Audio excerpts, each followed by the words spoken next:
खुशामदीद नाजरीन, स्वागत है आपका हिंदुस्तान डेली के इस खुसूसी प्रोग्राम सवाल जवाब में। नाजरीन, आज एक नए मौजू के साथ, एक नए उन्वान के साथ आपकी खिदमत में हाजिर हुए हैं। इस वक्त मेरे साथ 5 पैनलिस्ट मौजूद हैं जो कि ख़ासकर गवंडी इलाके से ताल्लुक़ रखते हैं, जो कि मुंबई का एक इलाका है। फ़िलहाल ये ऐसी शख्सियतें इस वक्त आप अपनी स्क्रीन पर देख रहे हैं। कुछ समाज सेवक हैं, कुछ एजुकेशन से रिलेटेड हैं, कुछ मस्जिद से ताल्लुक़ रखते हैं, कुछ कानून कायदे से ताल्लुक़ रखते हैं, कुछ पत्रकार भी हैं। हर एक शख्स अपने अलग अलग शोबे से ताल्लुक़ रखता है।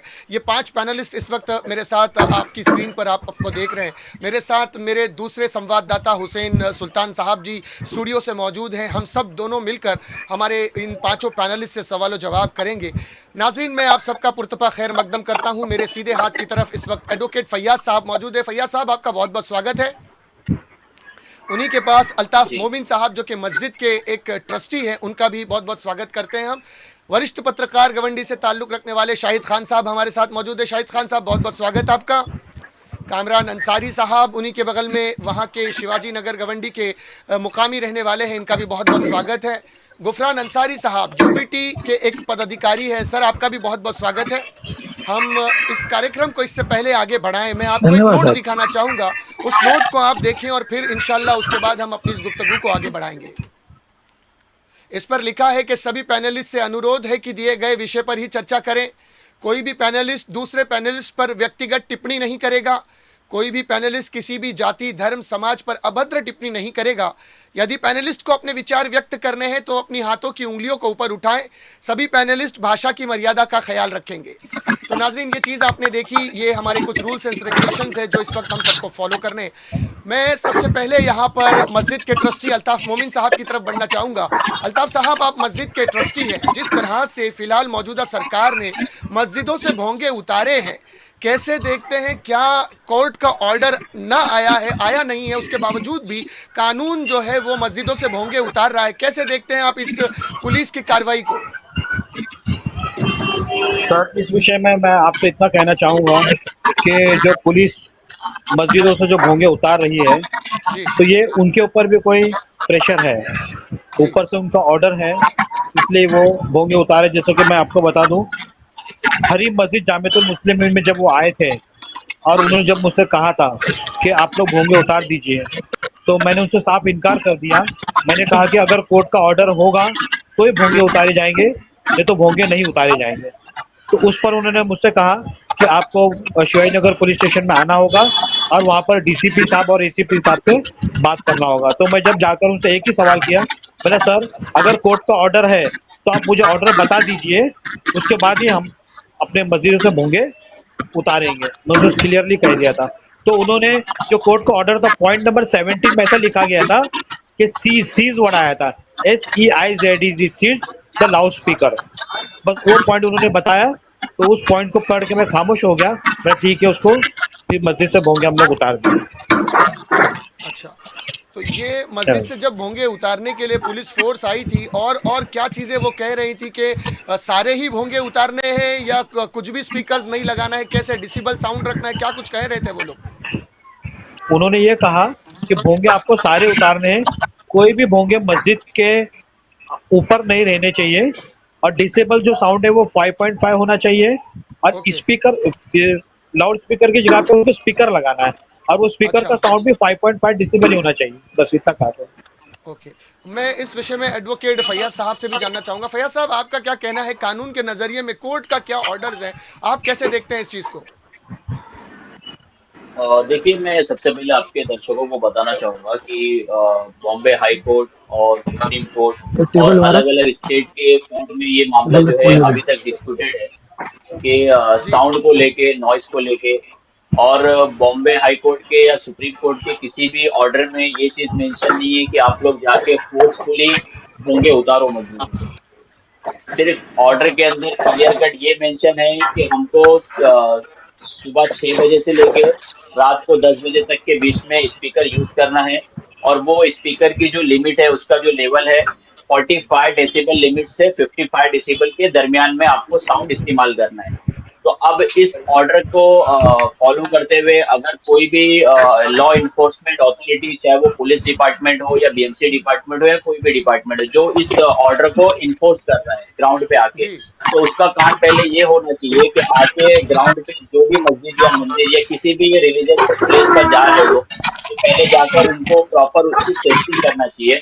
उनके पास एक साउंड एलिवेटर है जो मेजरमेंट करने के लिए किट दिया हुआ है, उस किट के थ्रू ओके उसको जाके साउंड को मेजर करना चाहिए। अगर वो लगता है कि परमिसिबल लिमिट के अबो जा रहा है, यानी 45-45 के अबो जा रहा है, तो फिर आप उनको शोकोस नोटिस इशू करो, और शोकोस नोटिस इशू करने के बाद उससे रीजन जानो कि आप लोग क्यों लेवल के ऊपर आप लोग साउंड इस्तेमाल कर रहे हो, और उसके बाद भी अगर वो लोग नहीं मानते तो उनको पेनलाइज करो। और फिर भी पेनलाइज करने के बाद भी वापस से वो हैबिचुअल वो चीज को अगर परफॉर्म कर रहे हैं, देन आफ्टर आपको सीज करने का जो है ऑर्डर है। सीज आप डायरेक्टली जाके सीज नहीं कर सकते, ये बाकायदा ऑर्डर के अंदर ये सारी चीजें मेंशन है। अच्छा तो चलिए जी मेरा हुसैन एक सर सवाल जी जी जी मेरा एक सवाल साहिल खान से है कि पहली बार जब किरीट इलाके में आए थे तो वहीं पे उन्होंने इस लाउड स्पीकर को लेकर शुरुआत की।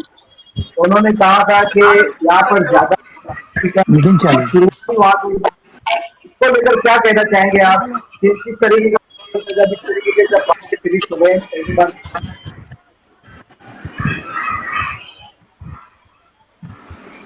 शायद शाहिद से खान साहब आवाज आ सवाल रही आपसे है। है। शाहिद खान साहब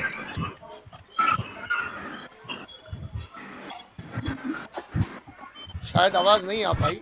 जी हुसैन सर आप दूसरे से पूछ सकते हैं सवाल।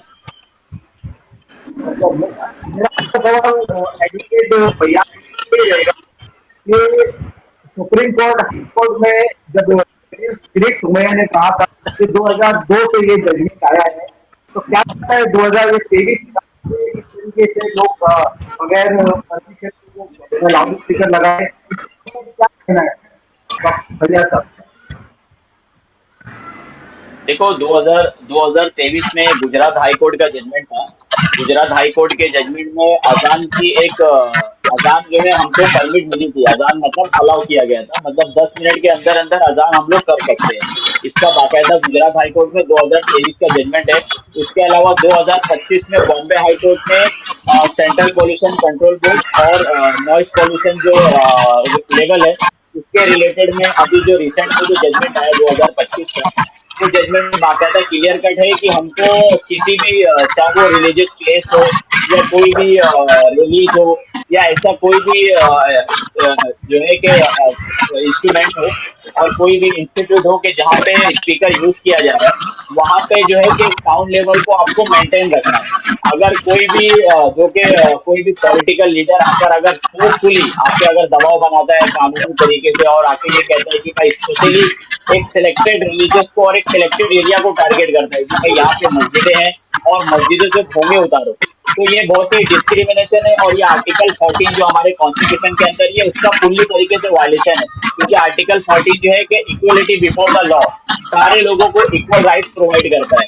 और आर्टिकल 19 जो है हमको right to perform our religious practice, हमारे धार्मिक चीजों को परफॉर्म करने का हमको राइट्स देता है। और आर्टिकल 25 के थ्रू ये सारी चीजें परफॉर्म की जाती है। तो ये फुल्ली तरीके से इन चीज का वायलेशन है, और ये कोई भी लीडर बीजेपी का किरीट सोमैया हो या कोई भी लीडर आके करता है तो ये डिस्क्रिमिनेशन है और ये लॉ के अगेंस्ट में है। लेकिन किरीट सोमैया का कहना है कि 2002 से ये जजमेंट आया है, 23 साल लेट हो गए।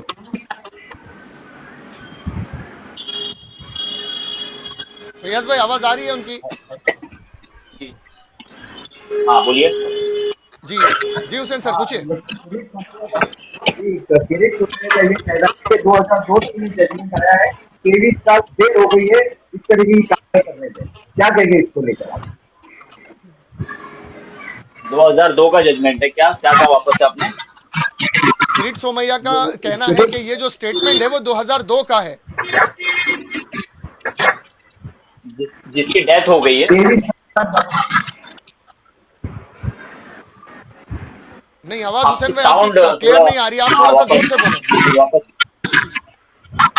मैं किरीट सोमैया ने अपने स्टेटमेंट में कहा है कि 2002 का ये जजमेंट है, 23 साल हो गया इस तरीके से गैर कानूनी तरीके से मस्जिदों में लाउड स्पीकर लगाया जा रहा है।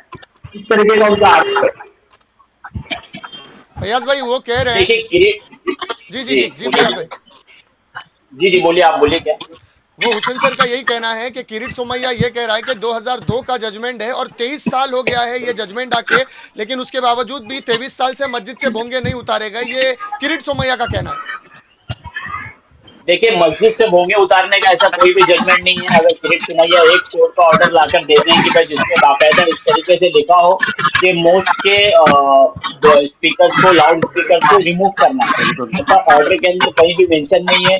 ये सिर्फ और सिर्फ एक नॉइस पॉल्यूशन को एक अपनी एक टूल किट बना के कि यहाँ पे नॉइस पॉल्यूशन ज्यादा हो रहा है, कि नॉइस पॉल्यूशन की टूल किट बना के ये उसको अथॉरिटी पे बाकायदा फोर्सफुली अप्लाई करने के लिए, उनको कंप्लाइंस करने के लिए वो जो है कि ऑर्डर का सहारा लेके वो उसको इस्तेमाल कर रहे हैं। और इसमें कोई भी चीज नहीं, ये सिर्फ और सिर्फ पूरा का पूरा पॉलिटिकली मोटिवेटेड है। ओके, चलिए यहाँ शाहिद सर मैं आपसे भी जानना चाहूँगा यहाँ पर कि शाहिद जी, जिस तरह से गवंडी में भोंगे उतारे गए, एडवोकेट साहब कह रहे हैं कि अब तक ऐसा कोई ऑर्डर नहीं है, लेकिन क्या गवंडी के सारे मस्जिदों के जो भोंगे हैं वो उतार लिए गए हैं या किसी के कुछ बाकी है? असल बात ऐसी है कि ज्यादातर पहले पुलिस ने क्या करी कि टारगेट करी छोटी छोटी मस्जिदों को। जी। छोटी छोटी मस्जिदों को टारगेट करके उनके भोंगे उतारे गए और उसके बाद क्या किया गया कि उसके बाद फिर बड़ी बड़ी मस्जिदों पे हमला किया गया। जैसे कि अभी अल्ताफ सर मौजूद है, अल्ताफ सर आपको बताएंगे कि उनके हरी मस्जिद पे कब आए थे और उसमें यही कहा गया था कि भाई सबने उतार लिया है, आप भी उतार लो। अच्छा। मतलब उन्होंने टारगेट किए छोटी छोटी मस्जिदों पे किए पहले और उसके बाद फिर ये बड़ी मस्जिदों पे हमला किया गया। ओके। मैं जो मस्जिद के ट्रस्टी है, मैं उनसे एक सवाल करना चाहता हूँ। जी। जी, हमारे साथ में मस्जिद के ट्रस्टी भी जुड़े हैं ना, तो उनसे मेरा अल्ताफ एक भाई, सवाल है कि अल्ताफ साहब है। जी जी। जी, अल्ताफ भाई, आप मस्जिद के ट्रस्टी, आपसे एक सवाल है कि किरीट सोमैया बार बार किरीट सोमैया ये कह रहे हैं कि भोंगा मुक्त यानी लाउड स्पीकर मुक्त होना चाहिए, इस तरीके से देखते हैं आप? जी, मैं इसके बारे में ये कहना चाहूँगा कि भोंगा लाउड स्पीकर जो है मस्जिद पे बहुत ज़रूरी है। वो जी, क्योंकि 5 वक़्त उसमें अज़ान होती है और हमारे कई माँ-बहन जो है उस अज़ान को सुन कर के नमाज़ अदा करते हैं और कई दुकानदार जो हैं उस अज़ान को सुन कर के मस्जिद की तरफ नमाज़ पढ़ने के लिए आते हैं। तो इस तरह से जब लाउड स्पीकर उतारा गया है, हाँ, ये बहुत ही प्रॉब्लम होगा, बहुत दिक्कत दे रही है। हाँ, सबके टाइम टेबल जो है वो पता नहीं चल रहा कि कब अज़ान हो रही है, हाँ, कब नमाज की ओर जाना है। तो मैं इसको इस तरह से देखता हूँ कि जो भी किरीट सोमैया जी ने जो भी कुछ किया है ये, तो मेरे हिसाब से ये ठीक नहीं है। इनको इस तरह से भोंगे नहीं उतारना चाहिए था इनको। बस मैं इतना कहना चाहूँगा इसके बारे ठीक में। है, मैं यहाँ पर कामरान साहब की तरफ जाना चाहूँगा। कामरान साहब, जिस तरह से आप एक स्थानीय हैं, गवंडी में आप रहते हैं, तो मस्जिद से जो भोंगे उतारे गए हैं, क्या इसका असर आम मुसलमानों पर जो नमाजी है या कारोबार जिस तरह से करते हैं उन लोगों की ज़िंदगी पर इन भोंगे उतारने से क्या कोई असर पड़ा है, कामरान साहब?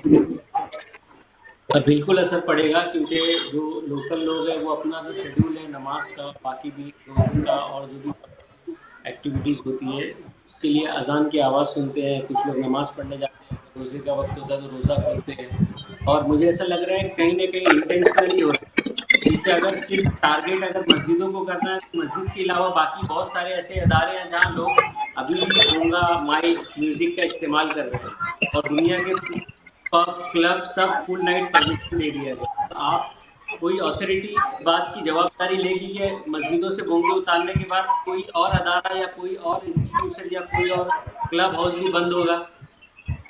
अगर आज लोग, अगर कोई भी ऐसा जजमेंट नहीं है जिसमें आप ये बोल सकते हो कि भोंगा उतारना है, कोर्ट का कंसर्न है कि आपको जो नॉइज है वो 45 टू 55 डेसिबल होना चाहिए और जो लाइट यस।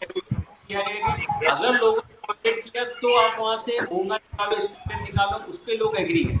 मगर आप कहीं स्पेसिफिक ये जजमेंट लाके नहीं दे सकते हो ना। 2000 स्पेसिफिकली बोला गया कि आप मस्जिदों में भोंगे उतारो। आपको कंसर्न ये रखना है कि अगर किसी ने नॉइज का वॉयलेट किया है, जो गाइडलाइन सेट किया है कोर्ट ने, उसके अगेंस्ट आपको चाहिए आप आप थर्ड पार्टी से सर्वे करा लो कि आपको अजान से ज़्यादा प्रॉब्लम है कि बाकी अदारों से ज़्यादा प्रॉब्लम, और आपको जब एक्शन लेना है तो आप इक्वल सब पे एक्शन लो, पूरे मुंबई में, पूरे महाराष्ट्र में, पूरे इंडिया में। अगर स्पेसिफिक आपको सिर्फ स्पीकर ही उतारना है, माइक ही उतारना है, तो ये सही बात नहीं है। ठीक। चलिए, यहाँ हम यूबीटी से हमारे साथ एक पार्टी से जुड़े हैं, गुफरान साहब सीनियर लीडर है। मैं उनसे भी जानना चाहूँगा, क्या इस विषय को लेकर पार्टी के वरिष्ठ अधिकारियों से, जो मुस्लिम पदाधिकारी यूपीटी में हैं, जो उद्धव बाला साहेब ठाकरे की पार्टी से जो जुड़े हैं, क्या आप लोगों ने कभी अपने वरिष्ठ नेताओं से इस विषय में चर्चा की है? गुफरान अंसारी साहब। हाँ जी, हाँ जी, हमारी इस विषय में चर्चा हुई है। जी। हमारे संजय दीनानाथ पाटिल साहब से चर्चा हुई है, और हमारे इबाडा के जो विभाग प्रमुख है उनसे चर्चा हुई है, जितने शाखा प्रमुख सब चर्चा हुई है इसी विषय में। कल घाटकोपर के ऊपर वहाँ पे हमारा एक मोर्चा है, देखो क्या होता है, इंशाल्लाह आगे कुछ रास्ता निकलेगा। संजय दीनानाथ पाटिल उद्धव साहब के यहाँ कल हमारी मीटिंग भी है, कल बुलाया गया सबको मीटिंग में, कल शाम 5 बजे उद्धव साहब ने सबको बुलाया है मीटिंग के लिए। यही विषय है, अजान का, भोंगे का, यही मेन विषय है। शरीफ सुमैया ने जो बताया है कि 2002 से ये गाइडलाइन है, लेकिन 2002 से गाइडलाइन है ही नहीं। ये खाली मुंह से बोलता है और कुछ नहीं करता है, खाली मुंह से बोलता है और कुछ भी नहीं करता है। ना पेपर है ना कुछ है, 2002 से गाइडलाइन है। उनकी मस्जिद के अभी कितनी मस्जिद के भोंगे उतरे, बोलता 800 मस्जिद के भोंगे उतर गए। कहाँ उतरे? उतरे हैं भोंगे, इतने नहीं उतरे हैं। जिनके पास परमिशन है आज भी वहाँ भोंगे लगे, जिनके पास परमिशन नहीं है उन्हीं के भोंगे उतरे हैं। आज हमारे कल मीटिंग है, इंशाल्लाह देखो कि आगे चल के क्या होता है। और स्थानीय हम लोग को तकलीफ बहुत है, अजान नहीं होने से तकलीफ बहुत है भाई।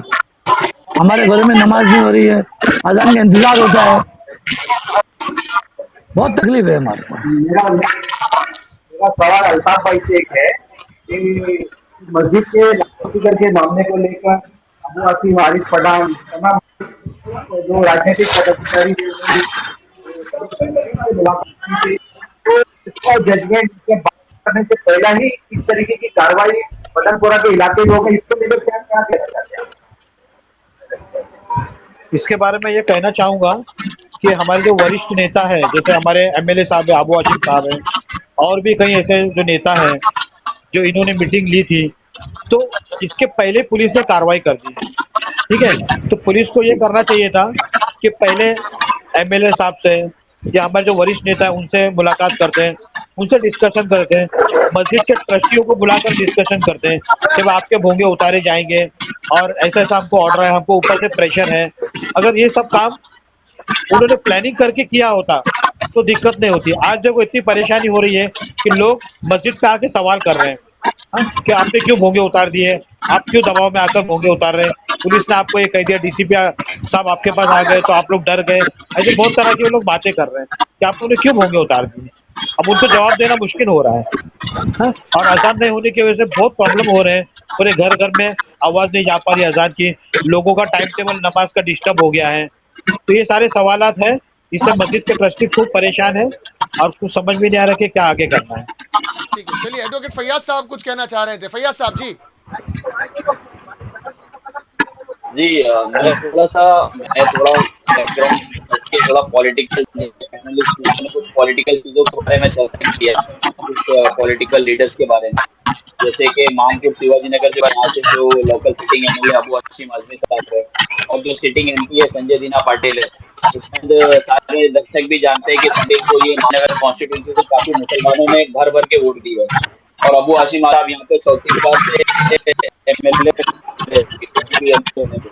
टॉपिक ऐसा है कि उनके नाम के नीचे ये सारी एक्टिविटीज होती, और ये कोई नई चीज नहीं, पहले से ये शुरू है गोंडी के अंदर। ये आज जाके लोगों में ये माहौल तूल पकड़ा है, क्योंकि मुंबई के अंदर जो बड़ी मस्जिद है मदनपुरा के अंदर, उनके ऊपर भी 7 से 8 भोंगे उतारे गए, तो लोगों में एकदम माहौल एकदम बिगड़ गया है। तो ये अभी 2 दिन पहले एक डेलीगेशन गया हुआ था अजीत दादा पवार के पास मुलाकात करने के लिए, जिसमें सना मलिक थे, महमूद मलिक थे, यूसुफ अबरानी से, हमारे अबू हाशिम आजमी साहब थे, और इसके अलावा जो है कि नवाब मलिक साहब थे, जिशान सिद्दीकी साहब थे, नजीब मुल्ला थे। तो ये सारा डेलीगेशन जाकर, और कुछ मस्जिद के लोग, मस्जिद के जिम्मेदार, सारा डेलीगेशन जाके अजीत पवार से मिलता है, और अजित पवार से मिलने के बाद इनका उसके बाद ही वापस से फिर मदनपुरा की जो बड़ी मस्जिद है उसमें कार्रवाई हो जाती है। तो अब इससे क्या चीज समझ में आ रही है? देखो, अजीत दादा पवार के पास जो पोर्टफोलियो अभी के टाइम पे वो फाइनेंस डिपार्टमेंट संभाल रहे हैं। अजीत दादा पवार के पास कोई लॉ इन्फोर्समेंट या होम अफेयर नहीं है। उनके पास जो कैबिनेट में जो पोर्टफोलियो है वो फाइनेंस है। तो उनसे मिलना भी बनता नहीं था। ये सारा जो मुस्लिम का जो ये चल रहा है कि ये कहीं ना कहीं ये सिर्फ मैं तो ऐसा महसूस कर रहा हूँ पर्सनली, ये पब्लिक को बेवकूफ बनाने का काम कर रहे हैं कि यहाँ पे इनके पास अगर लीगल टीम थी, आने वाला मॉनसून सेशन था असेंबली का। अभी मैंने 2 दिन पहले हिंदुस्तान टाइम्स के एक आर्टिकल में पढ़ा जिसमें जनाब अबू आसिम आजमी साहब से एक पत्रकार ने, ज्योति कुलवानी एक सीनियर जर्नलिस्ट ने, उसने उनसे क्वेश्चन किया कि आने वाला जो विधानसभा जो असेंबली का जो सेशन रहेगा तो आप उसमें इस मुद्दे को उठाओगे क्या, जो मस्जिदों से भूमि उतारे जा रहे हैं? तो उनका साफ स्टेटमेंट है, वो आर्टिकल में लिखा हुआ है कि नहीं, मैं ऐसा कोई भी मुस्लिम इशू नहीं उठाऊंगा कि जिससे बीजेपी वाले मुझे टारगेट करें। तो मेरा सवाल उनसे भी रहेगा कि अगर आपको लोगों ने चौथी बार जिता के लेकर आया और आप अपने आप को सो कॉल्ड मुस्लिम लीडर कहते हो, तो आपकी जिम्मेदारी बनती है कि जो भी इश्यूज है मुस्लिम डोमिनेटेड, आपको वो इश्यूज रेस करने हैं, भले आप टारगेट हो कुछ भी हो। अगर आपको ये चीजें नहीं करनी है तो आप अपने आप को मुस्लिम रहनुमा या मुस्लिम लीडर कहना छोड़ दो। बिल्कुल बिल्कुल सही बात है। जी जी हुसैन साहब। जी, मेरा कहना है शाहिद खान साहब से। शाहिद खान, आवाज आ रही है मेरी? हाँ आ रही है, बोलिए सुल्तान जी। हाँ, मेरा कहना है आपसे कि आपको एक सीनियर जर्नलिस्ट भी है, मस्जिद से भी ताल्लुक है, मस्जिद से भी आप जुड़े हुए हैं। तो जब इस तरीके की गवंडी शहर में, उसके अलावा भी हमने देखा कि मदनपुरा में भी, तो किस तरीके का वहाँ पे मस्जिद के ट्रस्टियों में उसका माहौल है और यहाँ पे स्थानिक लोग हैं, क्या कह रहे हैं इस तरीके की कार्रवाई को लेकर? इस तरह की कार्रवाई को लेके ना तुम्हारी शिवाजी नगर, मैं बता दूं आपको, शिवाजी नगर गोवंडी 80% 85% मुस्लिम इलाका है। तो यहाँ पे किसी को भी कोई तकलीफ नहीं है, कोई भी तकलीफ नहीं है। मगर जिस दिन जैसे स्पीकर का चालू हुआ, भोंगे का चालू हुआ, तो लोगों में आक्रोश तो है, मगर डरे हुए भी है लोग कि हम कुछ अगर करने जाते हैं या सुनने नहीं जाते। अभी मैं बता दूं आपको, 12 नंबर रोड पे एक भारत नगर करके मस्जिद है। भारत नगर मस्जिद में उठा के सीधा 5,000 रुपए का फाइन मारा है। और ये आस्ते आस्ते पुलिस का दबाव, पुलिस से अपना बना के रखा है, और आस्ते आस्ते छोटी मस्जिदों पे कार्रवाई करते करते अब बड़ी मस्जिदों पे आ गई है। और बड़ी मस्जिद में उनका कहना है कि भोंगे हटाओ, स्पीकर लगाओ। जबकि भोंगे और स्पीकर से कुछ लेना देना नहीं है, सिर्फ डिसिबल मेंटेन रखना है।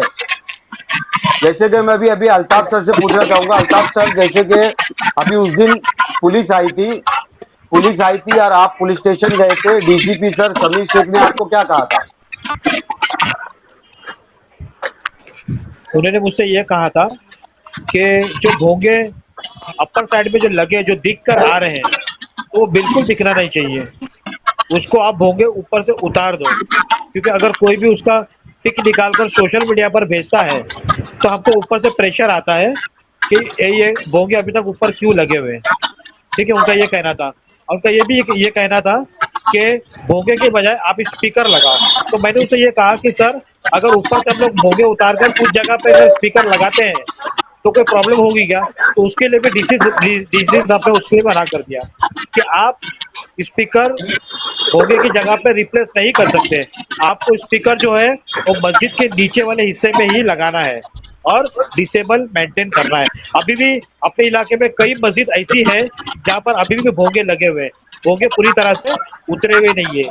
अभी मैं कई इलाके में देखा हूँ।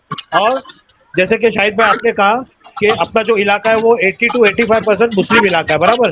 तो कोई भी कहीं से भी कोई कंप्लेंट नहीं है, लेकिन हमको ये प्रॉब्लम आ रही है कि डेली लोग हमको, स्थानिक लोग आकर पूछते हैं कि भाई अजान नहीं हो रही, अजान की आवाज़ नहीं हो रही है। ये सारे प्रॉब्लम ट्रस्टी को फेस करने पड़ रहे हैं कि आप लोगों ने भोगे क्यों उतारे। तो उनको हम लोग सीधा एक ही जवाब देते कि ठीक है, हमारे साथ आप पुलिस स्टेशन चलो और जाकर एसीपी डीसीपी से हम लोग बात करते हैं और इसका कोई हल निकालते हैं। और इसलिए हरी मस्जिद ने जो है पिटीशन जो भी अपने अपने जो अंसारी यूसुफ साहब हैं, इन्होंने जो पिटीशन दाखिल किया है उसमें हम लोग ने भी पार्टिसिपेट किए, हमने भी हमारा लेटर दिए और कोर्ट में हम लोग इंशाल्लाह हमारी मस्जिद के थ्रू पिटीशन दाखिल करेंगे इसके बारे में। ठीक है। चलिए यहाँ मैं मुकामी कामरान साहब से जानना चाहूँगा। कामरान साहब, अभी जैसे कि हमारे गुफरान साहब ने बताया कि कल इनका एक डेलीगेशन जो है उद्धव ठाकरे से मिलने जाने वाला है और इलाके में मुस्लिम एमपी है, मुस्लिम नगर सेवक है। इन लोगों से एक आम नागरिक होने के नाते आप क्या मांग करेंगे कि क्या इस मौजू को लेकर क्या कार्रवाई होनी चाहिए? यहाँ तो एक्चुअल लीगल इशू है और हमारे एमएलए साहब, कॉर्पोरेटर साहब और एमपी साहब की जवाबदारी है कि गवर्नमेंट को रिप्रेजेंट करते हैं तो लीगल के अगेंस्ट में लीगल एक्शन ले और एक केस फाइल करना चाहिए कोर्ट में, ताकि एकदम क्लियरिटी हो जाए कि एक्चुअली कोर्ट का फरमान क्या है, कोर्ट क्या चाहता है, और उसको पब्लिश करे पूरे गवर्नमेंट, पूरे मुंबई और पूरे इंडिया में कि ये जजमेंट है। और अगर कोई अगेंस्ट जजमेंट आके अपनी थाना, ये हमारे टॉप जो लीडर्स हैं उनकी जवाबदारी है कि जहाँ पे लोग इतने कैपेबल कमजोर पड़ रहे हैं तो वहाँ उनको आके सपोर्ट करना चाहिए पॉलिटिकली। ओके, चलिए इसी विषय पे मैं गुफरान साहब आपसे भी जानना चाहूँगा कि आपने बताया कि कल आप लोगों का एक जी वक्त जो है उद्धव ठाकरे से मिलने जाने वाला है, तो क्या इन तमाम चीज़ों को उद्धव जी ठाकरे के सामने रखा जाएगा और जोर दिया जाएगा कि ये भोंगे जो उतारे जा रहे हैं इसे रोका जाए और कोर्ट के मुकम्मल ऑर्डर आने का इंतजार किया जाए? बिल्कुल बिल्कुल सर, बिल्कुल ये होगा कल इंशाल्लाह। और हम लोग सब, हमारी टीम मिलके पूरी सब जाने वाली है और हमें जी टाइम दिया गया है कि 5 बजे शाम में सेना भवन में आपको आना है। जी अब ये मुद्दा हम लोग वहाँ रखेंगे और भी मुद्दे हैं, पर ये मुद्दा एकदम खास मुद्दा रहेगा कि भोंगे का और अजान का। और जो पुलिस शिवाजी नगर के अंदर जो प्रेशर डाल रही है, ये बहुत बुरा प्रेशर डाल रही है। और मस्जिद और दूसरी भी अदारे हैं, उनके ऊपर कोई प्रेशर नहीं है। जैसे कि हमारे कामरान हमारे भाई है, दोस्त है हमारे, उन्हें भी बताया था कि जो पब्स है, बियर बार है, जो लाउड स्पीकर जगह, उनके वहाँ कोई पाबंदी नहीं है। रात को 1-1, 2-2 बजे बस्ता चलते रहता है। खाली एक अजान से ही तकलीफ है, सिर्फ बीजेपी की गवर्नमेंट को तकलीफ है। मैं नाम लेके बोल सकता हूँ, सरकार 2002 से कोई कानून नहीं बना है, कोई पेपर नहीं है, कोई कुछ नहीं है। खाली एक गिरट सुमैया मुसलमानों को दबाने के लिए, अजान को दबाने के लिए, इनके ताकने के लिए पहले छोटी मस्जिद पे आ गया है कि इनसे क्या होगा। इसके बाद में आहिस्ते आहिस्ते करके बड़ी मस्जिद पे हमला किया गया। फिर हमारे शाहिद भाई ने जो बताया गया कि वहाँ पे जो बाल नंबर रोड पे जो मस्जिद थी, उसमें 5,000 रुपया फाइन मारा गया, जबकि उनकी आवाज लेवल में थी, 55 के अंदर ही थी, फिर उनको 5,000 रुपया फाइन मारा गया। वो भर के वहां से निकले हैं। इस तरह से ऐसा लग रहा है कि हमारी कोई सही तरह से कोई सुनवाई नहीं हो रही है, कुछ नहीं हो रहा है, कोई कुछ बोलने तैयार नहीं है। कोई भी आ रहा है, कुछ भी बोल के चला जा रहा है, सिर्फ सुबह जा रहा है बोल के जा रहा है, वो बटला आके बोल के जा रहा है कि मारूंगा छोड़ूंगा। क्या हो रहा है कुछ समझ में नहीं आ रहा। ये मगर मुद्दा हम कल सब गुफरान हमारे चाचू मेरा पाटिल आपसे साहब। गुफरान जी गुफरान चाचू मेरा आपसे एक सवाल है कि आपके जी शिवसेना यूबीटी के एमपी संजय दीना पाटिल जी सभी जी तरफ से हारते हुए आ रहे थे, गोवंडी से ही उन्होंने लीड पाया और विजय जीते हैं। मगर उनका जी देखा हंड्रेड गया है कि परसेंट उनका कोई स्टेटमेंट नहीं आता है, कुछ आता नहीं है। अभी मस्जिद में गोवंडी में इतनी तकलीफ हो रही है भोंगे को लेके, मगर उनका कहीं कुछ जी नजर ही जी नहीं जी। आता है। क्या गोवंडी में अभी आए आज हो, किसी आज मस्जिद इनके वाले से मिले आज हो, किसी मस्जिद वाले को दिलासा दिए आज हो, जी जी ऐसा कुछ भी देखने को जी नहीं जी मिला है। जी जी, बिल्कुल सही कहा आपने कि वो उनको अभी आज रात में हमारे विभाग प्रमुख संजय दीनानाथ पाटिल साहब और हमारे अख्तर शेख और हमारे जितने उप विभाग प्रमुख है, सबकी मीटिंग होगी और कल ये सब पूरा डिसाइड होगा कि क्या करना है। कल उद्धव साहब के साथ में क्या क्या बात रखनी है, कैसा रखनी है, आज रात में इंशाल्लाह सब डिसाइड होगा। कल घाटकोपर पे फिर मोर्चा है और वहीं से पूरी पब्लिक निकलेगी सेना भवन के लिए, जो हमारे उद्धव साहब का अपॉइंटमेंट है 5 बजे का।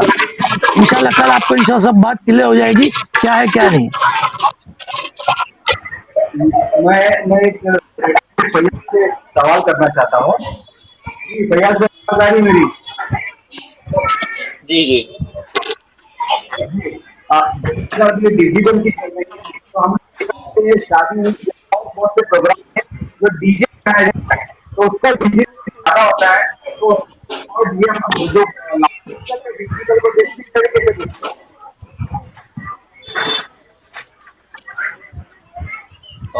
एक बार और थोड़ा बताएंगे, आपका आवाज थोड़ा बीच में ब्रेक हुआ। थोड़ा जोर से हुसैन साहब।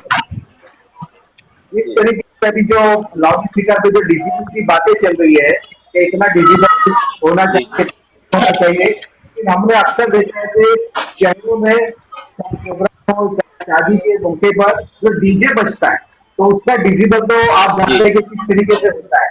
तो किस तरह से डीजे लाउड स्पीकर के डिजिबल।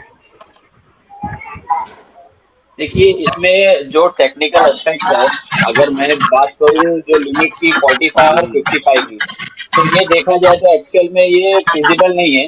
फिजिबल इसलिए नहीं है क्योंकि एक्चुअल में हम लोग जैसे बात भी करते हैं ना, अभी जिस तरीके से गोमती में जब एक्शन हुआ तो कुछ पुलिस ऑफिसर अपने हाथ में एक मीटर लेकर आए थे जो डेसिबल मेजर करता है। तो हम लोग नॉर्मल जैसे बातचीत कर रहे कम्युनिकेशन कर रहे तो उसमें वो रीडिंग 70 डेसिबल के ऊपर दिखा रही है। तो ये कहीं न कहीं ये चीज़ समझ यस। में आती है कि जो साउंड मेज़र करने का जो इनके पास जो किट भी दिया हुआ है, वो किट भी प्रॉपर नहीं है और उसमें भी एरर है।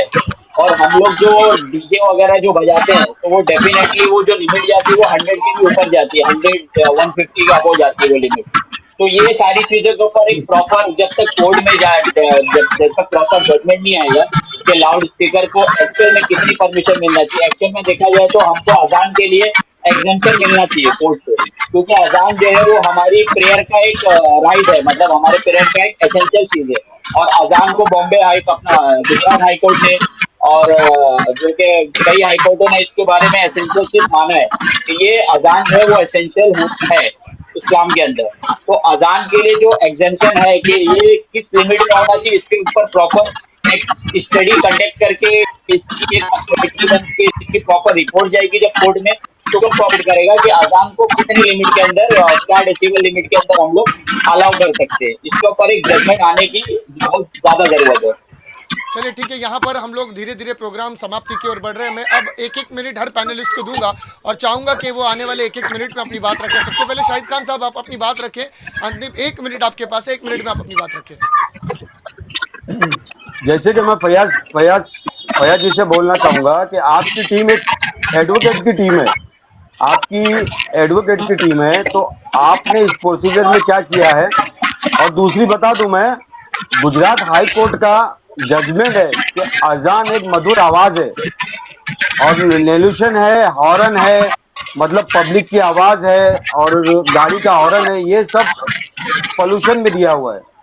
तो फयाज भाई बताएंगे आपके आपने आपकी एडवोकेट की टीम मिलकर क्या कर रही है इस मामले पे? देखिए, हमारा हमारे ड्राफ्ट जो है जो के साथ जो कॉम्प्लाइंसेस थे और क्या क्या अथॉरिटी जो है कि क्या चीज नहीं फॉलो कर रही है और जिस तरीके से जो प्रोसेस फॉलो करना था उनको नहीं फॉलो कर रही, उसके बारे में हमने एक प्रॉपर एक कंप्लेंट लेटर हमारा गोंडी सिटीजन वेलफेयर फोरम है उसके थ्रू हमने ऑलरेडी भेजा है। और उसका हम 7 से 8 दिन का हमने उनको एक टाइम पीरियड दिया है कि अगर आप लोग 7 से 8 दिन प्रॉपर हमको लीगल तरीके से आप जवाब नहीं दोगे तो हम डेफिनेटली पीआईएल जिस तरीके पीआईएल फाइल हो चुकी है उसी पीआईएल के अंदर हम लोग एक इंटरव्यू एप्लीकेशन फाइल करेंगे उसी पीआईएल के अंदर सेम पीआईएल में। ठीक है, चलिए मैं यहाँ पर अल्ताफ साहब आपके पास आना चाहूँगा। अंतिम एक मिनट में आप अपनी बात रखें कि आप सरकार से, प्रशासन से क्या मांग करेंगे एज अ मस्जिद का ट्रस्टी होने के नाते। मैं तो सिर्फ इतनी मांग करूंगा कि 2 या 3 मिनट की अजान रहती है, इतनी मधुर आवाज है, बराबर। 2-3 मिनट की अजान से क्या लोगों को तकलीफ है, ये सरकार को क्या तकलीफ है? और वो भी दिन में 5 ही मरतबा जो है अजान होती है, वो 2 या 2.5 मिनट से ज्यादा नहीं होती है। मेरी सरकार से सिर्फ इतनी मांग है। और मैं अपना ये ख्वाजा गरीब नवाज सेक्रेटरी जो यूसुफ अंसारी, इनको मैं सलाम करता हूँ कि इन्होंने इस मामले को जो है आगे तक पहुंचाया है। और हमारी जो मस्जिद की जो टीम है, जो हमारे मस्जिद के ट्रस्टी जो है, इसमें पिटीशन में हम लोग शामिल हुए हैं और हम लोग इसमें हिस्सा लेंगे। और हम लोग पार्टी बन के जो है इसमें शामिल होंगे। और कोर्ट का हम लोग को ये इंतजार है कि वो एक सही और मस्जिद के हक में और अजान के हक में फैसला दे, ताकि फिर से अजान हमारी शुरू हो जाए हर ठीक है, मस्जिद चलिए में। कामरान साहब, मैं आपसे भी जानना चाहूँगा, अंतिम एक मिनट में आप भी अपना पक्ष रखें इस विषय में। मेरी किरीट सुबैया जी से गुजारिश है कि गवंडी का मुद्दा अजान नहीं है। अगर आपको बहुत ज़्यादा अगर नेतागिरी करना है और लोगों की हेल्प करना है तो गवंडी आए, नशा बंद करे, चोरी की लाइट का मसला हल करे, क्रिमिनल एक्टिविटीज़ बंद कराए और थोड़ा सा लोगों को सपोर्ट करें ताकि उनको आने वाले दिनों में कुछ फ़ायदा हो। अजान का मुद्दा ये उठा के कुछ होने वाला नहीं, अब भी हारे हो, आने वाले इलेक्शन में फिर हारोगे, कोई मतलब नहीं है। ठीक है, चलिए गुफरान साहब आप भी अपना पक्ष रखें इस विषय में। सर जी, ये अजान इतनी मधुर आवाज है जिसके बारे में ये सब बता रहे हैं लोग। हेलो। जी जी जी। हेलो। हाँ जी। अजान के बारे में बोलिए तकलीफ बोलिए। किसको है? मैं आपको दावे के साथ में मैं बोलता हूँ शाहिद भाई, दावे के साथ में मैं बोलता हूँ कि हिंदू भाई हमारे शिवाजी नगर छोड़ दो, दूसरी जगह पे मेरे हिंदू दोस्त लोग हैं, वो भी इस चीज के खिलाफ है। खाली एक बीजेपी और ये यही लोगों को तकलीफ है कि अजान में तकलीफ है, और किसी को तकलीफ नहीं है। ये मैं आपको लिख के दे सकता हूँ, मेरे दोस्त लोग हैं, मेरी कमेटी के हैं, मेरे पार्टी के हैं, कोई भी मुसलमान हिंदू भाई लोग को तकलीफ नहीं है अजान से। ठीक। हमारी पार्टी में कई जगह मैं तो ऐसे देखा अक्सर गया है कि जहाँ हमारी स्पीच हो रही है, सुनिए ना, जहाँ हमारी स्पीच हो रही है, अजान होती है, तो बाकायदा उद्धव साहब तो बहुत बड़ी चीज है, हमारे पाटिल साहब स्पीच रुका देते हैं, माइक बंद कर देते हैं अजान के लिए। और ये किरीट सोमाया को क्या हाँ तकलीफ तो है? पूरा शिवाजी नगर का माहौल खराब कर रहा है। ठीक है, हुसैन साहब आप भी कुछ कहना वही तो चाहेंगे? मैं बोलना चाहता हूँ कि देखो, एक मिनट, मैं वही बोलना चाहता हूँ गुफरान साहब कि हर मस्जिद के पास मगरिब की नमाज के बाद देखो हमारे हिंदू भाई खड़े रहते हैं दुआ फुकाने के लिए। बिल्कुल बिल्कुल। बिल्कुल बिल्कुल। चलिए ठीक है ठीक है ठीक है, यहाँ पर हुसैन साहब आप अपनी बात रखें।